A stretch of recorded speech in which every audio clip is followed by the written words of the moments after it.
네, 그리고 오늘 이제 추가로 좀 더 알아볼 종목은 제 덴티움 가져왔는데 요즘 장세가 되게 어렵잖아요. 시장도 많이 폭락을 하고. 근데 이럴 때일수록 괜히 그냥 빠지고 있는 자기 주식 보고 있지 말고 이제 종목 공부를 하는 게 좋은 것 같아요. 시간도 잘 가고. 그래서 덴티움은 정해진 미래에 마음 편히 투자할 수 있는 종목이라고 제가 가져와 봤는데, 그래서 뭐 잠깐 주가 차트만 좀 보고 가시면은 최근에 또 주가가 많이 떨어지고 있어요. 저는 그래서 차트적으로도 유의미한 부분 근처까지 왔다고 생각을 하고, 뭐 장기적으로는 코로나 시점부터 그냥 바닥 찍고 뭐 쭉 올라오다가 최근에 낙폭이 좀 컸죠. 그래서 작년 고점 대비 지금 거의 한 50% 반토막 정도 난 수준입니다. 전저점을 지금 살짝 밑에 깬 상태고, 더 최근으로 보면은 지금 40% 정도. 그쵸, 예, 5월에서 8월까지 한 40% 정도 지금 빠진 그런 상황입니다. 단기에 많이 빠졌죠. 낙폭이 컸네요.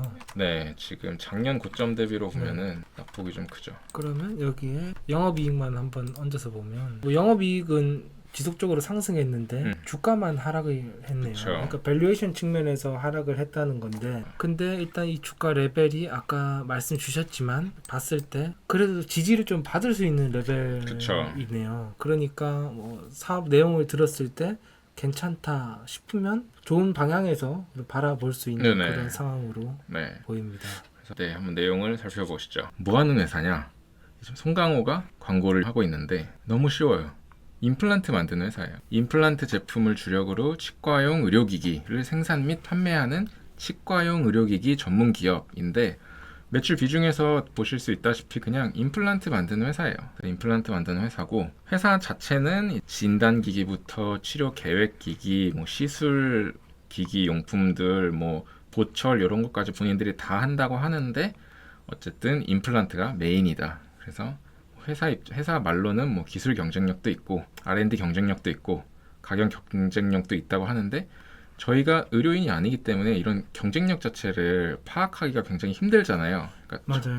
그러니까 일반 투자자 입장으로서 저희는 그냥 숫자 기반으로 이 회사를 한번 보면은, 일단 오늘 말씀드리는 내용들은 상식적이니까 그 상식에 기반해서 설명을 드리면 좋을 것 같은데, 이 국내 임플란트 시장은 점점 커지고 있어요. 왜냐면은 이 노령화, 인구 고령화, 이거는 뭐 거의 메가 트렌드잖아요. 연평균 성장률이 지금 18년부터 23년까지 거의 한 8%로 이루어지고 있고, 앞으로 고령화는 더 빨라질 거니까 이게 성장률은 더 커진다고 볼 수도 있을 것 같습니다. 국내 시장에서 그럼 덴티움이 얼마나 시장 점유율을 가지고 있는데, 오스템 임플란트가 제일 커요.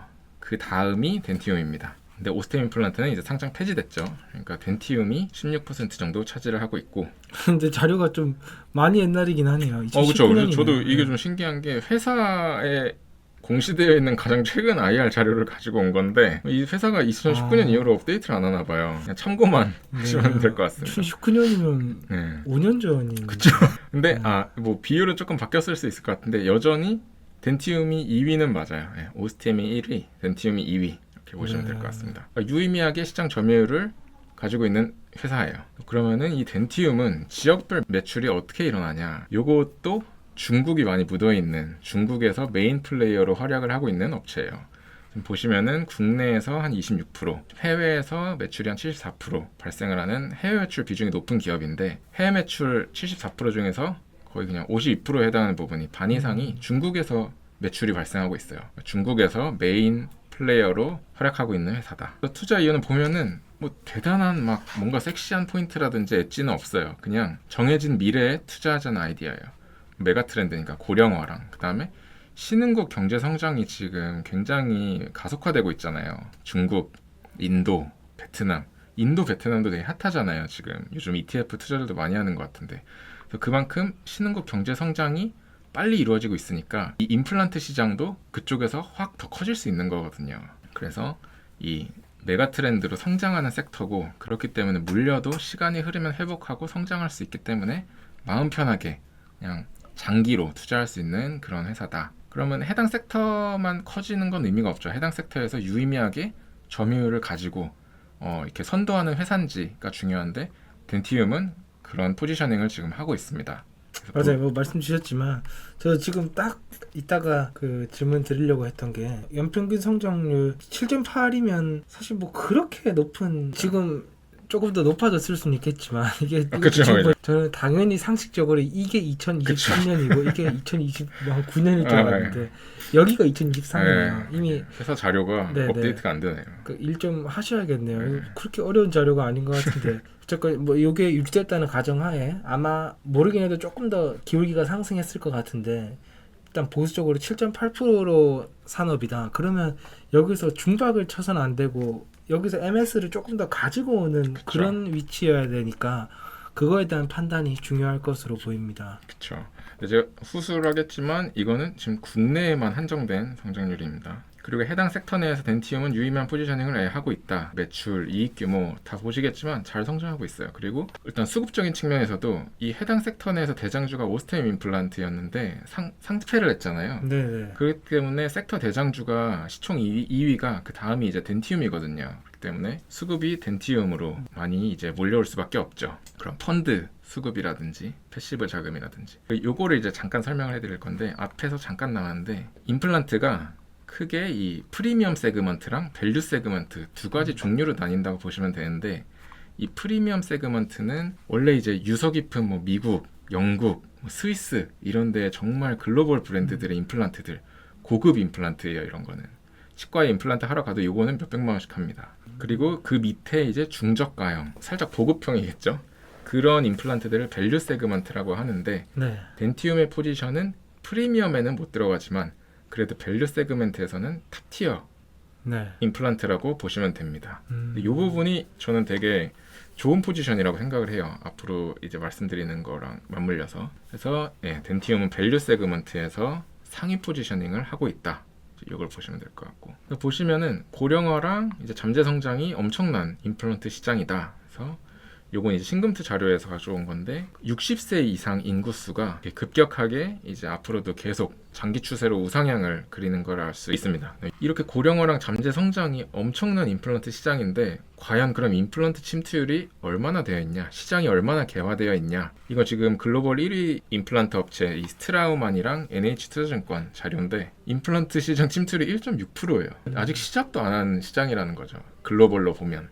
이게 이제 어떻게 이 숫자가 나왔냐, 논리만 한번 체크를 해보면 연간 글로벌 전체 인구들의 치아 상실수가 300억 개라고 해요. 300억 개나 되나요? 그러니까 70억 인구라고 하고 대충 4개 이상 빠져야 된다는 건데 그쵸. 근데 뭐 말이 70억 인구지 노인 이게 인구는 뭐 치아 상실 근데 뭐 근거가 있겠죠. 저희는 일반인이니까 맞아요. 어쨌든 글로벌 업체가 이제 항상 300억 개.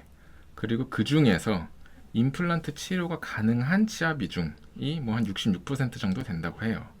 근데 그 중에서도 이 사람들 중에서도 임플란트 지불 가능 경제력이 있는 퍼센트는 또 뭐 한 10%만 고려를 했을 때 21년 기준으로 이제 실제 치료한 임플란트 개수는 첫 300억 개 중에 3,200만 개밖에 안 된다고 하더라고요. 그러니까 침투율을 그래서 이렇게 1.6%로 잡았다고 하는데 좀 그때 빡세죠. 논리가 좀 근데 뭐 이 숫자는 그러니까 저는 논리만 그래서 저는 그냥 착안을 했고 네. 이 숫자들은 자기 뭐 기준에 맞게 조금 더 보수적으로 낮추고 자기가 좀 더 리서치를 해봐서 뭐 바꿔보고 해도 의미가 있을 것 같긴 해요. 그래서 어쨌든 요거는 논리는 이렇다는 걸 일단 한번 착안하고 가면 될 것 같고 1만 명당 임플란트 식립률 그러니까 임플란트를 얼마나 심었냐 엄청 작아요. 지금 우리나라가 이 미용 의료 쪽에서 진짜 선진국이라는 거를 이거를 보면 알 수 있는 게 우리나라가 거의 탑티어예요.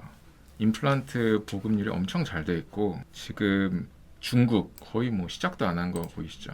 그 다음에 인도 이 뭐 지금 인구 대국인데 경제까지 이제 미래 성장이 막 장밋빛으로 좀 보이는 나라들인데 임플란트 지금 시장이 이래요. 그러니까 얼마나 큰 시장이 이제 기다리고 있는지 임플란트 업체들을 요걸 좀 볼 수 있죠. 그러면 이제 글로벌 시장이 이렇게 커지는데 덴티움이 MS를 차지하고 있냐? 차지하고 있어요. 유의미하게. 지금 탑티어 업체들이 아까 말씀드린 1위 업체 스트라우만, 그다음에 뭐 다너하라는 업체, 그다음에 덴스플라이 뭐 이런 업체들인데 요 지금 밑에 오스템 임플란트가 8%, 덴티움이 5% 정도 차지를 하고 있어요. 글로벌 시장에서 5%를 차지하고 있다는 건 굉장히 큰 점유율이거든요. 그래서 해외 시장을 한번 잠깐 살펴보자. 살펴보면 크게 유럽 시장, 북미 시장, 그다음에 브릭스, 이 브라질, 러시아, 인도, 중국, 그다음 기타 아시아 시장. 브릭스 참 오랜만에 듣네요. 그렇죠. 근데 보면은 유럽, 북미 시장은 덴티움이 갈 시장이 아니에요. 선진 시장이고 이미 이 유서 깊은 업체들의 고가 임플란트 점유율이 높은, 그리고 이미 임플란트 식립률도 어느 정도 높은 성숙기의 시장이에요. 덴티움이 노리는 거는 이 신흥 시장이에요. 덴티움과 연관지어서 봐야 되는 건 이 신흥 시장인데, 중저가의 가격 경쟁력이 있는 국내 기업들이 점유율이 좀 높아요. 오스템, 덴티움. 그리고 향후에 고성장이 기대되는 건 이 유럽 북미가 아니라 신흥 시장이죠. 이 신흥 시장이 인구 고령화와 소득 증가, 그리고 의료 서비스 강화에 따른 가장 큰 수혜가 예상되는 시장입니다. 근데 조금 걸리긴 하겠네요. 그러니까 신흥시장 뭐 걸리죠. 인구가 맞아요, 많다는 맞아요. 거는, 그러니까 유럽 북미랑 신흥시장 구분했을 때 제 지금 머릿속에 떠오르는 첫 번째 생각은, 유럽 북미는 소득은 이미 충분하다. 충분하다. 그러니까 노령화 테마로 접근할 수 있는 것 같고, 그렇죠. 신흥시장은 사실 노령화 테마보다는 그 소득 증가로 접근을 해야 될 텐데, 유럽 북미의 노령화에 따른 수요 증가는 확실해 보이고, 그건 말씀하신 정해진 미래, 그 유명한 책 제목이죠. 네. 그거에 딱 어울리는 테마고, 신흥시장의 그런 소득 증가는 그래도 어느 정도 여러 가정이 섞여 있어야 되는 그런. 근데 다만 신흥 시장도 네. 그 고령화를 무시할 수가 없는 게, 지금 경제 성장이 이루어지면서 중국도 지금 이제 고령화 이슈가 벌써 생기고 있다고 하거든요. 중국 다음은 베트남, 인도 다 순차적으로 지금 이제 정해져 있는 미래죠. 진짜 이 시장들도 다 고령화가 될 그런 미래죠. 그래서 일단 중국 시장 먼저 보면은 인구 고령화가 근래 여기도 되게 빠르게 되고 있더라고요. 그래서 2050년이면은 이거 다 글로벌 리서치 자료로 이제 본 건데, 노인 인구 비중이 한 46%라고 하고, 그래서 1인당 유실 치아가 많은 이 노인 인구 증가로 임플란트 잠재 시장이 크게 성장할 걸로 지금 보이는 시장입니다. 아까 사진 보셨지만 지금 뭐 중국 아직 시작도 안 한 상태입니다. 네, 그래서 임플란트 접근성이 확대될 걸로 예상이 되어지는데, 이 경제 성장률도 성장률이고 임플란트 시술 가능한 치과 의사의 성장률도 지금 10% 정도로 이제 지금 선진화가 좀 되고 있대요.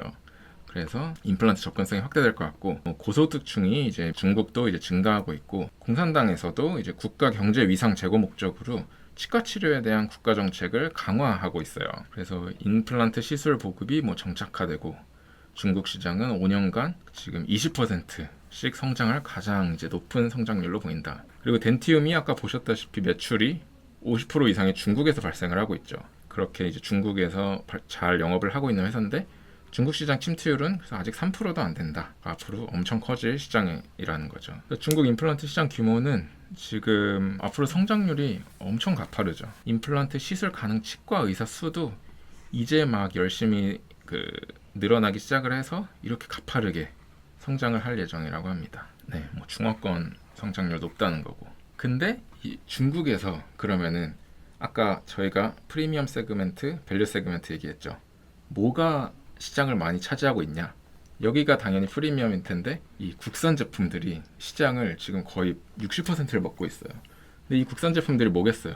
오스템 임플란트, 그다음에 덴티움. 네. 그러니까 이 강력하게 커질 이 시장에서 지금 시장의 반을 국산 제품들이 먹고 있다라는 건데, 이거는 그럼 중국 임플란트 시장의 성장을 국내 업체들이 오롯이 이 수혜를 누릴 수 있어 보이죠. 지금 포지셔닝이. 그래서 이렇게 보이고, 그래서 덴티움은 이제 중국 매출이 크다. 그 다음에 중국 임플란트 시장에서 오스템이 뭐 한 33%, 덴티움이 25% 먹고 있다. 시장의 4분의 1을 먹었다는 건 굉장히 큰 점유율이에요. 네. 그 다음에 중국 Q의 성장이 P의 성장을 지금 P의 감소를 압도하고 있다라는 건데, 지금 뭐 20년이랑 24년을 비교를 하면은 지금 임플란트 수출 물량은 276%가 증가했고, 아무래도 이제 경쟁이 시작되다 보니까 아까 잠깐 말씀드린 그 중국 정부의 정책이랑도 맞물리는데, 이건 뒤에서 잠깐 설명을 해드리고, P는 경쟁이 지금 되고 있어도 11%밖에 감소를 안 했어요. 그러니까 압도적으로 지금 시장이 커지고 있는 거를 뭔가 이 데이터에서도 좀 느낄 수가 있죠.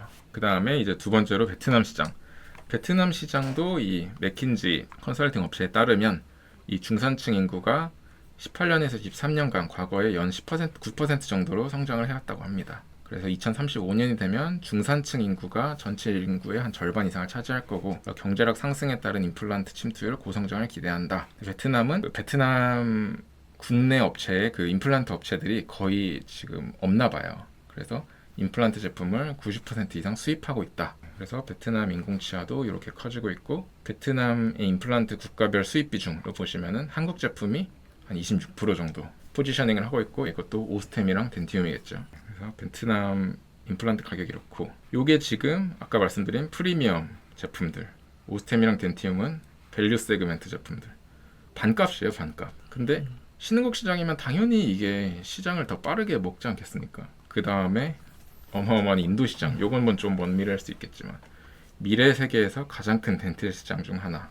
연간 20-30%씩 성장 중이고 인구수 대비 침투율이 가장 낮았어요. 아까 봤지만 구매력도 낮고 인도 뭐 다 아시잖아요. 하지만 이제 매년 뭐 이렇게 설립이 되고 있고 뭐 치대 졸업생도 이렇게 늘어나고 있고 그래서 공급할 만한 이런 여력들이 계속 이렇게 발전을 하고 있다. 근데 참 근데 인도 이거는 먼 미래긴 예를 들어서, 하죠. 1990년에 이렇게 말해도 전혀 안 이상한 안 것 이상하죠. 같아요. 그쵸 맞아요. 이게 참 인도는 이게 성장한다 하는데 그렇죠. 근데 이게 뭐 사실 조금씩 저는 그래도 눈앞으로 다가오고 있다고 생각을 네. 하는 게 지금 보면 현차가 인도 시장에서 성장률이 좀 어마어마하거든요. 그러니까 인도 시장에서도 이제 자동차를 구매를 이제 뭐 할 수 있을 정도의 자동차 시장이 개화되는 정도의 경제 발전은 이뤘다고 보는 거죠. 차츰 나아지고 있는 것 같습니다. 네. 그래서 인도에서도 그러면 치과형 의료기기 국가별 수입 비중 한국이 뭐 한 30%는 지금 차지하고 있다. 그냥 뭐 전 세계가 다 비슷하게 이 정도네요. 네, 네. 신흥국은 다 한국이 한 4분의 1 정도는 먹고 있는 것 같습니다.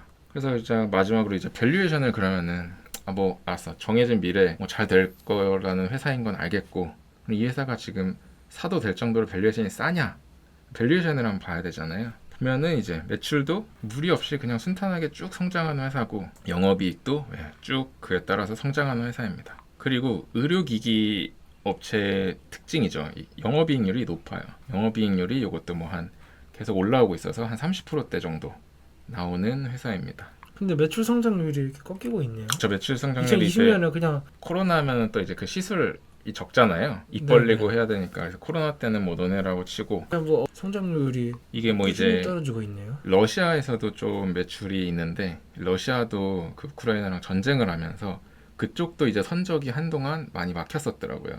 그래서 그런 분도 좀 영향을 미친 것 같고 그다음에 국내 시장에서의 성장률이 이제 조금 플랫해지는 것 같아요. 그래서 이제 이곳도 이제 해외를 좀 바라봐야 되는 그런 단계에 온 것 같습니다. 그래서 뭐 저는 영업이익률도 참 좋더라고요. 이게 그냥 안정적으로 30%대 영업이익률을 내는 회사고 매출도 역성장 없이 그냥 꾸준하게 오르고 있는 회사고 그래서 24년 지금 컨센을 보면은 매출은 전년 대비 뭐 13% 정도 증가할 것 같다. 영업이익은 뭐 일시적인 비용들로 뭐 플랫할 것 같은데 그래도 OPM은 영업이익률은 한 31% 이상 예상한다. 지금 보면은 어제 오늘 주가가 더 떨어져서 지금 이게 포워드 PER이 한 9배 정도 되더라고요. 9배 정도 돼요.